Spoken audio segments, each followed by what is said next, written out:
I have the notes. Cool. So what we're going to do is we're just going to review the last 7 classes we had together. And I kind of wanted to leave it open to you guys to ask questions, kind of making this thing make sense. Because, every class is a continuation of the last. This is very thematic, this course. Very Lord of the Rings. You can't miss number 2. You got to see all 3. The extended cuts included. Right. Right. He's right. That's rough. That's really You're sad missing thing to out. hear. Or read the book. That's Okay. So our start. Yeah, you can let yourself out. Yeah, you can let yourself out. Yeah. All right. So we're going to start out all the way back to class 1, where we tackled the easy topic of the meaning of life.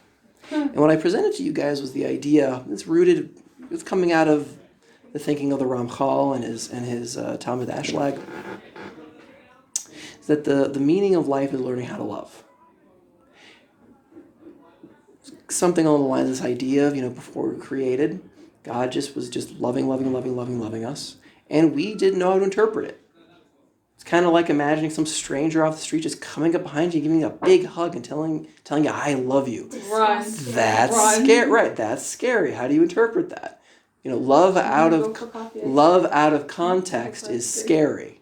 Because a part of love means you have to be vulnerable. But in order to be vulnerable, that's a skill. It's a skill you learn. It's something you have to. It's so weird that we learn it in God. It's like innate, but I guess It's something. God doesn't have to be vulnerable though. But we certainly. He's got it easy. Like, who is he being vulnerable to? Why His can't we servant? just innately just love? I'm sorry, I said it so weirdly. Right. So what Hashem did, he said, okay, great, double take. Clearly you guys need to have a world to learn how to love. And so we were created to live in this world to figure out what love is, so that when we die and we go back to Hashem, we'll be able to recognize the fact that he loves us.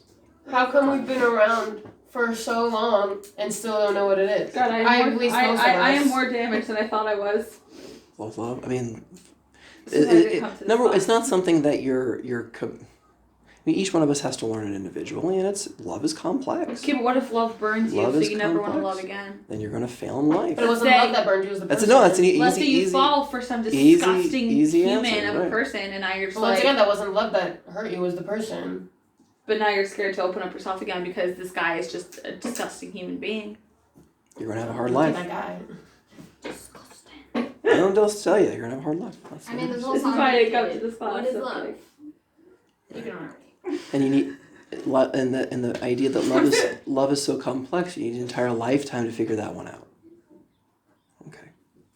Do you think people ever learn how to love fully? Yeah. Like, wholeheartedly? Sure. Do you think Tzaddikim love their Yeah. wives? I think you could love too. Someone has hope. No, but think Tzaddikim love their wives? Or think they talk to their wives? Yeah. What? What was I saying? So you created this world for us, so that in the next world we can recognize that it was all That love? God loves us. This is the love lab. It's kind of like there was a researcher, his name was John Gottman. He's like one of the premier researchers in marital therapy. And so what he ended up doing, because there was a lot of really crazy therapies for marriage. They had that one guy, his idea was this sort of like catharsis experience where he'd bring couples in, give them foam baths and encourage them. Well, the problem of love must be you guys are just resentful and not being honest with each other. So here, you guys take out your rage on one another, be as completely honest as you can. And so the therapy was basically the couple yelling at each other and hitting each other with these foam bats. Surprise, surprise, it didn't work. It's a shocker. But what's funny about it is, this guy wasn't an idiot. it wasn't completely, and I'm saying it in a funny way, but he wasn't completely obvious this was a dumb idea. There's something to that, being filled with resent and not saying what needs to be said. That is at the heart, oftentimes, of a bad marriage. There was something to that. Just maybe the foam bats and the whole anger thing was going a tad overboard. So what John Gottman did was he basically got an apartment, rigged the whole thing with all sorts of sensors and video cameras, and he'd invite couples in and just watch them. So he had thousands and thousands of people in this apartment with footage to see, what do they act like together? And he was taking readings of their heart rate and how much they're sweating. He'd come to this empty apartment for an hour? Oh, the hour, weeks, sometimes a month. like the people But did they in know the- they were being, Yep. you would move in, and they knew They they were know. being watched? Yeah. But then how do you don't act the same when you know you're being watched? The first 10 minutes, and then people start Right, acting the normal. first 2 days, and then once you're living there for a year. It's about 10 minutes, and then people loosen up and act normal. It's like whatever. So, he collected a lot of really great data, and he learned what behaviors actually make a good marriage, what behaviors actually ruin a marriage, and it was as simple as that. It made great therapy. Well, like God's like that. God's putting us in the love lab, getting us in his apartment, and he's watching us, and we're going through the trial of figuring out, well, what does love? He's always watching. It's What like does Big love Brother. look like? What is love? And that's the whole game. That's the whole game. It's like a hard class to have after having a whole class on suffering. Yeah. Why do we die? Because you must. So halacha is a map of meaning. Halacha is a map of meaning that the whole purpose of halacha is trying to reduce the complexity of the world, to simplify the complexity of the world, to enable you with a tool to be able to better figure out this crazy idea called love. And to act out halacha is acting out love in all of its different forms. And every halacha, in one way or another, is a piece to that puzzle of what love is. Okay. We talked a little bit about, after your class, why people suffer. We touched on human suffering. Oh my God, I can't. I know, Too much. it's too much. What I offered the idea is, the idea that God created a world that works. There is cause and effect. And just like, someone who touches a hot oven will get burned, well, there are certain things that we do in our lives on an emotional level and a spiritual level that will also burn us. Not because God hates us, not because he's out to get us, but in order to create value. And this is the problem. How do you create value? Well, value is a dangerous thing because it gives meaning, it gives purpose, but simultaneously is a judge. Because every time you don't live up to your value, it's judging why didn't you do it. And the more that a person doesn't live up to their values, the more they're being judged. It's like the more judgment that comes into life, at a certain point, it just kind of like flips into excruciating pain. Because values judge, and that's what they do. So, what, like you said, like spiritually you touch something hot and it's the cause and effect, but what happens, like I just think that some things aren't like that. In a sense, I'm going to talk about suffering again because, all in my mind. It's on your mind for some reason. I don't know, random. How could you not? You're right. But, if a child suffers, what did they necessarily touch in, a spiritual realm, that was hot, that would lead them to get burnt like that? Give me the case. I don't even know. There's so many. A child that is abused. Right. What did they do as a child to deserve that? Or it's not about deserving. Or just a cause and effect. What a child do? It's like all these problems. I don't have to be religious and answer. No, it's not even that. A child that's, let's say, sexually assaulted. Right. What there can be a cause and effect for a few things, but if a child's just just different, how does that, and how? Like I said, purely from a psychological perspective, there are causes for those things. Those things are explainable. They're hard and rough and it's geez, you don't wish that on anybody. But they don't. It's not like they don't make sense, and I don't mean rationalization. I don't mean intellectually. I'm not talking from a moral perspective, but it's like intergenerational problems build. I mean, that's the whole story of Bereshis. The world is getting worse and worse in the story of Bereshis. Because what we do, what our actions create, actually create something. That's part of life. That's not a religious question either. That's just a question everyone has to experience. It's hard. And what Chazal do is they don't answer the question. That's what's most irritating about any sort of source you'll ever read is that's an answer that doesn't solve the problem. It's because the problem can't be solved. You learn how to hold pain. That's the best you do, because life has pain. Because the moment you have pain, that means you have value. Like, they just have to go together. The best you can do is hold Why it. does pain bring value? I'll put it in a different way. You know, a lot of times people have a hard time with the idea that the good they do is worth something, or there's value in living a noble life, let's say. You know, you get in debates with people about the meaning of life, and, you've probably had these conversations. I've never had a conversation where somebody didn't, that tried to sell the idea that pain was meaningless. Everybody finds meaning in their pain. If you didn't find meaning in your pain, it would just be some sort of neutral response, like, got whacked, who cares? But it's like, a child being abandoned means there's a value there. Children shouldn't be abandoned. Why shouldn't children be abandoned? Because parents should take responsibility for their kids and love them and help them grow. That's the value behind that pain. You can't have one without the other. And the tragedy of life is life also is not tragic. That's the tragedy of life. You can't escape tragedy because you can't escape meaning. They always go together. Okay. I'll write that down.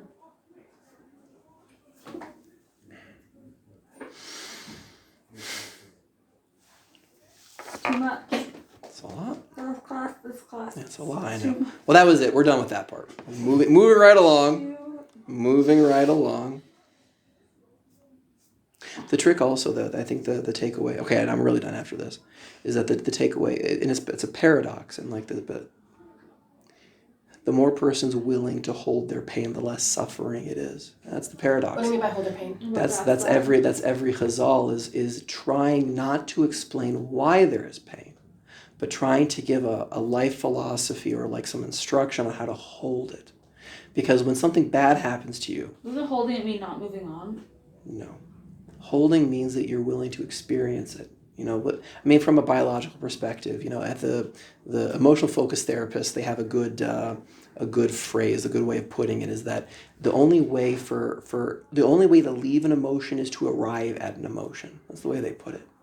And the meaning behind that is that we have normal biological processes, we have feelings, we have thoughts, and the more that we make them a taboo, well, we end up not being able to learn from them. Okay. Memory. This is a good way of thinking about it. Memory is, the way people think about memory is that it's it's like a history book. That's a common way of thinking about memory. And you look at your past as like the history book of you. And that is just so not the way memory works on a biological level. Generally speaking, the things you remember in your past are the problems in your life you haven't or yet developed good answers for. Like memory's function is so you have a better future. That's what memory does. And the only way that you can actually get those answers to move on in life is you have to be willing to hold the thing, examine the thing, accept that it's there, and then the memories get a lot easier.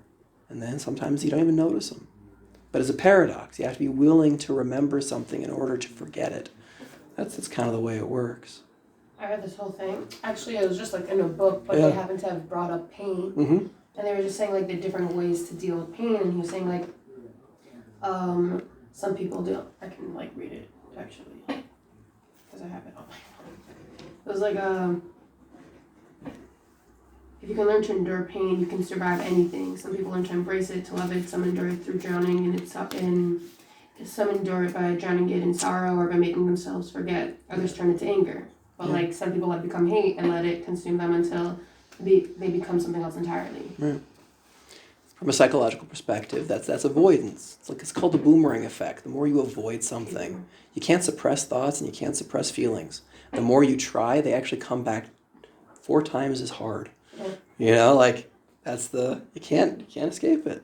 Yeah, but it's more holding. That's what I mean by holding it. Exactly. That's what I mean by holding it. So as a chazal, the rabbis with the white beards are never giving you an answer why there's pain. They're giving you a way to deal with it and hold it so it doesn't destroy your life. That's worth something. Yeah. I have a question. Yeah. How would you say people let go of pain or memories? Like, They take what they need to learn from them. so you take like the meaning from it. Take the meaning from it. You take what's most important to learn from that. And if it's not going away, it means you haven't exhausted what you need to learn about it. Or oftentimes people get too caught up on certain details. It's like OCD generally. It's like getting caught up on a couple details, and you don't get a full story. You don't get the full picture of the experience. So it's like spinning your wheels. You never move. You never move. Yeah, I feel bad for you guys. If you have a class about suffering, man, like I'm the last person you want to be hearing right now. I'm sorry. We moved on from there, and we hit the Medrash and Gemara Nida. That was it was the Medrash about learning the whole Torah before being born. Yeah. Right. And what we took out of that was that it was basically like describing the three fundamental levels of man. A person's behavior, thoughts, and beliefs. The idea you have to behave righteously and not wickedly. And the idea behind that is that, behavior changes us on a genetic level. That was the takeaway from that. What we do defines who we are. The second point was that you have to think that even if the whole world consider us righteous, we have to treat ourselves as we're wicked. And the whole point there was, no, you're not supposed to think that you're evil. That's silly.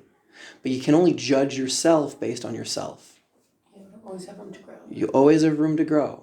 So it's like, if you always have room to grow, how do you define that? It's like, it makes more, the wording makes more sense. If you have infinite growth, well, you have infinite room to grow. It almost becomes meaningless, the term righteous or wicked. But you always have to judge yourself vis-a-vis yourself. That was what we took out of that. And then all God. And that's right. We believe that God and every spiritual force, including your neshama, is tahor, is pure. Did we bring up demons for that? No. You might as well. Throw them in. But the idea there is now we have a little bit of paradox. That on the one hand, we're saying, yeah, you're wicked, but wait a minute, you're tahor. Like, how does that one work out? So I presented to you guys the idea of the difference between a religion and an ideology. You liked that? I did. I like that a lot. An ideology is something that is only half of a story. Whereas a religion is something that is helps a person hold paradox. Yeah. Value and pain is a paradox. Life and death is a paradox. Good and bad is a paradox. And yeah, it's all. And the goal of life is learning how to hold those things. So, give us the secret on how to hold all of the things. Without exploding from holding too much.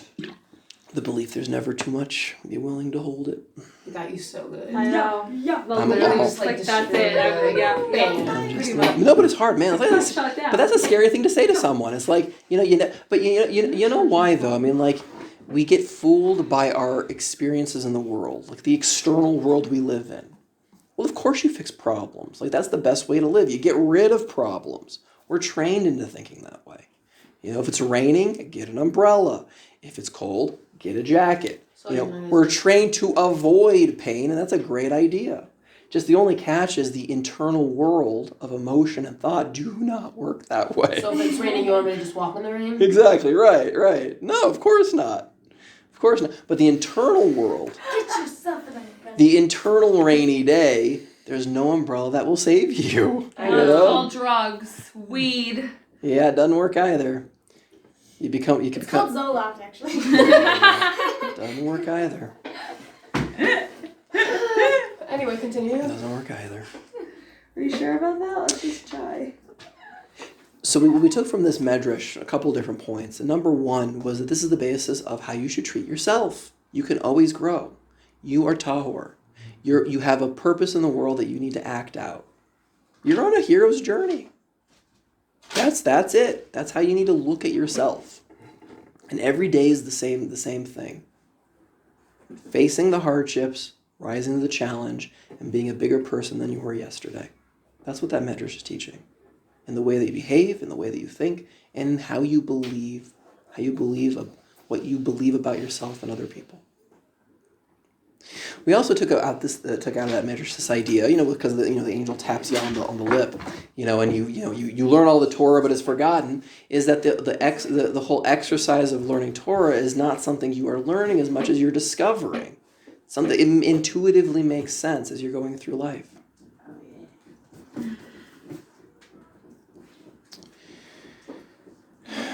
We also kind of opened up, playing around with this idea of paradox. The paradox is the basis of our biology. We hung out in neurobiology land for a while, of the left hemisphere and the left hemisphere and the right hemisphere of the brain. Predator versus prey. That's right. We are both predators and prey biologically. We on the one hand are able to feel left hemisphere emotions of positive emotions, joy and love, and the right hemisphere, that's where you get all the negative emotions of terror and sadness. The left hemisphere, like that's the predator side of you. You're assessing the world, you're looking at data, that's the linguistic side of a person. Nice. There's the right hemisphere. Is more looking at patterns, not collecting the whole picture. It's more like it's not looking at the picture in detail. It's trying to get a more general picture of what's in front of you, and that's what keeps you alive, enabling you to make quick split-second decisions. What we kind of took out of this is that there's actually this idea of different yous. In the sense of a lot of people kind of think of themselves as I and only I, but you're not a whole individual. There are different parts of you, and it comes out more dramatically. I shared with you the research on the split brain research with people who are epileptic, and and it was like there are different parts of you, and what we kind of ended up figuring out over there with that research is that a lot of the rationalizations that we make in life are exactly that. They're rationalizations. We have post hoc excuses that justify ourselves to society. You're right, exactly. That was great. I want to get a soda, and then you don't want to get a soda. It's just you were instructed and didn't realize it. You missed a lot. I feel kind of bad. I'm sorry. No, it's fine. Yeah. And that was all hot and heavy in the beginning. I'm still processing last class. Man, it's all good. It is not all good. I'm fine. Totally fine. Okay. And so, it kind of presented this sort of, system of where we kind of have to take into consideration. We have the paradox of life is built into our biology. We're predator and prey. We're selfless and selfish. We're Yetzer Hara and Yetzer Tov. And it's like, they're almost like, they're kind of amoral. You have to have the whole package. Right. Paradox, the Yetzer Hara and the Yetzer Tov, they need both. That's right. Exactly. The idea. So then I have a question go for it. that. Oh, okay. It's all about my Mashiach and stuff. Mm-hmm. But would we need our Yetzer Hara because it's our predatory side that keeps us going, but would we have that when Mashiach comes? Well, I'm saying I think they're different. I don't think they're the same thing. I mean, I think the Yetzer Hara is more a survival tool. So when Mashiach comes, we won't need to survive. I don't need to survive. Yes. Essentially, I don't need to survive. I'm just fine. And that's what the Yetzer Hara has a purpose in this world. You need to survive. There's things that can... Man, we keep getting back to pain. There are things that can hurt you, so you got to watch out. You got to survive. That's a part of life, man. It's a bad follow-up. No, I like this follow-up. I like this follow-up. Before it was just like that. Not right. Before I was pain and death, enjoy it. Now we're like... And that's an ideology. I mean, if a class being presented that way, right off the bat that's an ideology. It's only half the story. Yeah. Period is half the story. You can't talk. I mean, I was kind of. Right now, you're trying to. I was joking with my wife about what would be my last class here, and it would really be everything. No, it was everything I taught you guys. The opposite is why there's suffering. That's really it. I'm giving some really positive class. The first class I got a little hot and heavy. Right now I am, but all the classes are nice. Basically, it's here's a good message. Here's how you live your life well. This is how you orient yourself in the world. Getting science behind it. I mean, this is a lot of cool stuff. But the other side of it is, and if you don't do it, then what? You all burn in hell. No, you just suffer needlessly. You develop resentment, and you end up carrying your toxic hate, and man, that sucks. And it's like most problems are really of our own creating. Not everything. And later we had that example of, even things that look like that are natural disasters. I gave Hurricane Katrina as an example. That was not a natural disaster. That was people being lazy. People knew every about 100 years there's going to be a level 5 hurricane. Also, aren't hurricanes they're there for balance. They're supposed to create Aren't they good for global warming? I don't know. I mean, I'll even say like right there. That's a great example of ideology. Is like you hear about conservation, and like Mother Earth is presented as like the thing which you have to protect. But I think like Mother Earth is also simultaneously doing a really good job of trying to kill everybody. It's like it's like and you know what? I also believe in not dying because of climate change and not dying because it's like you have to struggle with it. Is my point? Yeah. It's like okay, so maybe we shouldn't have nuclear reactors, or maybe we should because like nature is simultaneously allowing us to live and is killing us. It's like it's half the story. Environmentalism. That's the point I'm making. It's half the story. It's like you have to have the whole story, if nothing else. I like aerosol deodorant. I will not stop using aerosol. Yeah, there you go. So we moved on to Hilchos Beidam Lechavero. And the idea over there was that, well, most other things when it comes to halachas regarding God and, a lot of the stuff, even, there's a lot of things that can be legislated. You can make a lot of laws for things. But human relationships are so complex, it's impossible to outline everything. So we need some guiding lights to help us make those choices for ourselves. How to figure out how to properly treat other people. So even though we have a mitzvah saseh of Asher Kamocha or Halachta B'drachav, what Chazal ended up doing, oddly enough, is they doubled back and they made Dera Buttons that are those deraisas. You don't have that in halacha. It's a weirdo thing to do. As a mushal for that, it would kind of be like, this isn't the case, but just like it's the similar ideas. Like there's a prohibition, you have to keep Shabbos, and it would be like the rabbis coming along and making a Dera Button of borer. It's like, but borer is actually keeping Shabbos. It's not a Dera Button. Like they're the same thing. Yeah. That's exactly what Chazal did here. So it wasn't so much that their agenda was just to make Dera Buttons because it's fun, but to try and enable us to have direction in how to treat other people. And they created 3 specific Dera Buttons. One was Bikur Cholim, the beginning of life. Lady gives birth, she's a chole, you got to take care of her. It's a mitzvah saseh of loving another person. You got to help them out, and that's why we have all these nice, the communities come together. They take care of women who get post-birth, like very supportive. Visit the sick. Hachnasas kala, getting married, and nichum avelim, of visiting people when someone's passed away. And like the common theme of these things is, well, this is the story of life from cradle to grave. We are born, we get married, and then people pass away. And the way you treat other human beings is you have to be willing to go on their journey of life, to carry their suffering, to be with them in that life, in that journey. That's how you're supposed to be with other people. And if you're not willing to do that, well, man, you're not keeping Beidam L'Chavero. The other thing Chazal threw at us was this idea of, well, we have to kind of deconstruct halacha a little bit into categories, because while it's true there's a lot riding on us in figuring out how to treat people in a good way, in a responsible way, where we are going on that journey with them, well, it is a God thing too. So I presented this idea that as far as revelation is concerned, what we receive from Har Sinai are things that are chukim, halachas that they defy being explained. The idea behind that is that, the Torah makes a lot of sense. It is based on human reason. And we have to throw in little reminders. Wait a second, this is God's house. This is God's law. You can't always figure it out. You can't figure out God. So no matter how reasonable the halacha is, whatever, as far as, thou shalt not kill, you go through the halachas long enough, you'll find one halacha in that world that just doesn't quite make sense.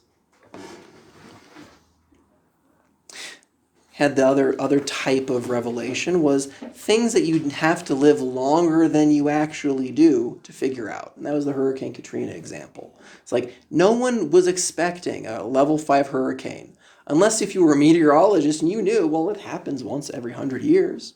But you'd have to live long enough to appreciate that. So everyone's screaming it's a natural disaster. No, it's not. That's a human disaster. That's laziness because they didn't build the dikes in such a way to prevent a level 5 hurricane. That's a people problem. But you'd only know that. It's a you problem. But you'd only know that if you live long enough to figure that out. We moved on that, what religion in general, revelatory knowledge, Har Sinai stuff, what that gives us is stability and trust. That religion, by definition, what its function is, it's not its purpose, but its function, is it actually makes our lives stable, that we have a map of meaning, that we are, yes, constantly confronted with hardships in life, and it does make us afraid, it does cause us pain. That's how we all respond when we're in the unknown. I kind of gave you a different way of looking at emotions as being less of something you are and more like seeing. Emotions are like seeing. It's just another source of data. Being happy means you're safe and calm. Being angry means there was an injustice. Something wrong happened, you want to correct it. Being sad means you lost something. Feelings are information, just like seeing. So you want to pay attention to what you're feeling just the same way as you want to pay attention to what you're seeing. No one crosses the street without looking both ways. So don't cross the street without feeling both ways either. You got to do it. You got to do it. That's all about the acceptance we were talking about earlier. If you're not willing to feel, well, you're missing out on a lot of life and a lot of things that could save you. And now you don't want to take feelings as being, 100% true either, just like we see things that we make mistakes in what we see and hear all the time also. But it's like, that's data to consider. Yeah. People who don't feel it. Yeah, what about them? That's rare. It's super, super rare. What do you mean by that? Like psychopaths or sociopaths who don't feel anything. They have limited feelings. They do feel, but just not the feelings you want them to be feeling. And that's why they have messed up lives. That's a great. They get joy from stabbing someone. They get zero joy out of it. That's actually kind of the problem. It's more like interesting. It's interesting. You don't fear. Your sensitivity to fear is incredibly low, and it's interesting, like a bug. That's weird. When you stab something, it twitches. It's weird. Interesting. That's a psychopath. Their feelings are off. But it's like that kind of goes to show my point of how important feelings are. Is when you're missing some, you're in trouble. And so is everyone around you. We hit the idea of that trust, that religion also enables people to trust one another. That no matter how hard people have tried in the secular world to create secular systems of ethics like communism, well, all that resulted is 100 million people dead. Whereas religion is something that actually enables people to have less mental health problems. People suffer less depression when they have religion in their life. They suffer less anxiety. They do better academically. They have longer marriages. They have better businesses. It's like religion is such a stabilizing force because it enables people to trust one another. Is that why the Jews are known to be wealthier? That, and we also have higher IQs. IQ correlates with success in life. Oh, okay. Our IQs is higher by one standard deviation, which is a lot.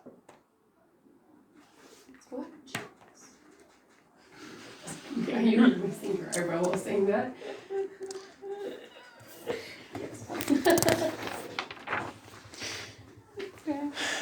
The tip of that iceberg is the idea of pshara, lifnei mishura sedin, and seichel yashar.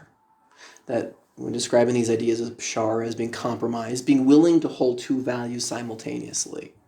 Lifnei mishura sedin is giving up your rights a little bit. Because, well, if you were going to interact in society, society has rules, and it can get rigid pretty quick. And you need things to be rigid. You need things to have rules. Society needs to exist to function. That's great. You just don't want to have tyrannies all over the place popping up, ruining everybody's life. So these halachas, what they enable us to do is to be less rigid and more flexible while maintaining the benefits of society, while maintaining the benefits of rule of law. And the last idea I kind of left with you guys last week was, again, this idea that all of Torah is based on human reason. The thing makes sense. To the point where our starting position actually is most halachas you need to keep most of them aren't even written down, was the point I was trying to make. It's that we're obligated not to be, I mean, you put it great, we're not supposed to be gullible. It's an issa d'oraisa to be gullible. We have to research and learn more in our lives, develop ourselves intellectually, to accept that there is such a thing as common sense. And that carries a responsibility, because as soon as you are confronted with the idea that you're making your own halacha, it's like divine revelation in the human heart, based on you being able to interpret the world. What that means is you're actually able to interpret the world. You actually are able to take on a lot of responsibility, because you're someone who can. It's easy to be a victim, but you know what? Maybe you're not a victim. Maybe you're both sometimes. It's hard. It's a hard narrative to escape of, the victim mentality. Bad things happen to people, sure enough. It's like, you know what? You're also not a victim. You're someone who's very strong. You're people who have survived a tremendous amount. That's something to take note of. It's easy to be too sensitive to how in the past bad things have happened and miss the fact you survived them, and maybe you were better for it in many ways. It might actually be you're better for it. And you have those tools and you have those abilities. And especially nowadays, man, there are so many voices in society that are pushing this idea you're a victim. It's easy to what? It's easy to think you're a victim. Because there's too many voices in the society that are selling this idea you're a victim and you're owed something. And a part of it's true. We do actually have hard times. But what's lost in that ideology is the idea that you are also a hero. And you're able to work out your life. And you're able to stand up to those challenges because you have those capabilities. You're not lost. You made it this far. You're not lost. And that's human reason. So you take it seriously, from the most mundane to, it makes sense to get 8 hours sleep. That's an obligation from the Torah. Just like it's an obligation of the Torah to work out how to have a happy marriage. And you can figure that out. The story doesn't end. And you're not going to find these in halacha guidelines. There's no Shulchan Aruch that outlines those. But because it doesn't need to. You're able to work that out for yourself, and you can. That's what we've done thus far. That's been our 7 classes. Okay. Hi. Now you're up to date. It's therapy session after class, 2 classes I just went through, but that's cool. All right. Thank you. Maybe next class, questions. I'm throwing a lot. So next question. Next class is questions. Joke. Yeah. Question class next time about. Question class about what we covered. You guys got the notes? Can you send me the notes? Bring me. Sheva literally attack it. Push me on it. Questions. I will Comments. I will shot. Okay. Let's make sense of this stuff. And it's I think it's a good way of summing it. It's I'm giving you a hero story. You guys are living a hero story. I like that, because in that literature, spin. all we talk about is hero's journey. Yeah. We don't realize we're living. You're living it. Yeah, it's so cool. All right, guys. I like that. Thank you, Robert. Thank you. Easy. Bye.